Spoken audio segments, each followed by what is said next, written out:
at this block below He me, has to know. I will fall right on top of him, and I have to switch to my shotgun midair, try to strafe, and hit him in the head. Yeah. Okay. Here we go. Come on, baby. Come on.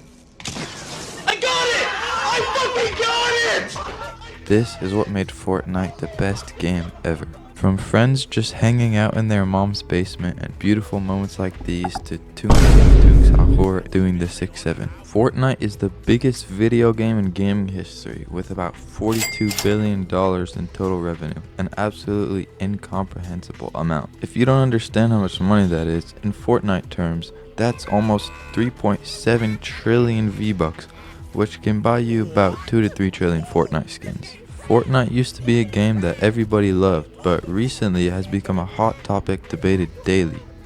Things like creative, new game modes, new battle passes, everything in Fortnite is controversial now. Back then, nobody could complain about anything. It was perfect. The funny moments, the late nights spent chilling in playground mode with friends, it's all gone. But when and why did it really go away? The decline didn't happen overnight. It wasn't some dramatic Fortnite is dead moment. It was slower than that. Players started dropping, but not in a noticeable way at first. Just less people online, less friends in your lobby, less hype around updates. And then the seasons just started feeling repetitive. Like you've played them before, even if you technically haven't. Same loops, same grind, same new content that doesn't really feel new. And the community started picking up on it. Every update turned into a debate. Every collab turned into this is fire or this is trash. There was no in-between anymore. Fortnite stopped being something you played and started being something you just played. Fortnite OG finally drops, and for the first time in a long time, it actually felt like everyone came back. Old map, old guns, old movement, old vibes, no complicated systems, just Fortnite. And the players reflected it immediately. Record player counts, massive return of old players, streamers everywhere farming nostalgia like it was 2018 again. For a moment it looked like Fortnite had fixed itself, like all it needed was to go back to what it used to be. But sadly, that moment didn't last. People started leaving again, and that kind of proves something important. It wasn't just that Fortnite has changed, it's the feeling of Fortnite that had changed. And while all that was happening to the players, on the business side, things were getting a lot more complicated. V-Bucks prices started changing, game modes started getting removed, whole projects inside Fortnite just quietly disappear. And then, boom.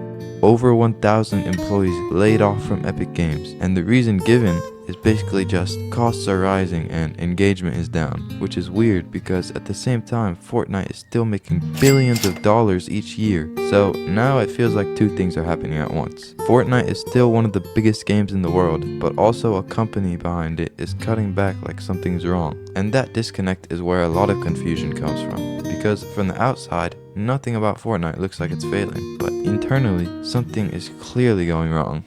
So, is Fortnite actually dying? Well, not really. Even with everything going on, it's still pulling insane numbers. Millions of active players with billions of dollars in revenue, and it's still one of the most played games on the planet. So it's not dead for a video game, but for Fortnite, numbers are at record lows and things are looking bad. But the real problem is, Fortnite doesn't feel like it used to. It feels like a platform now, trying to squeeze money out of you for what feels like real nostalgia. There's just too much to do.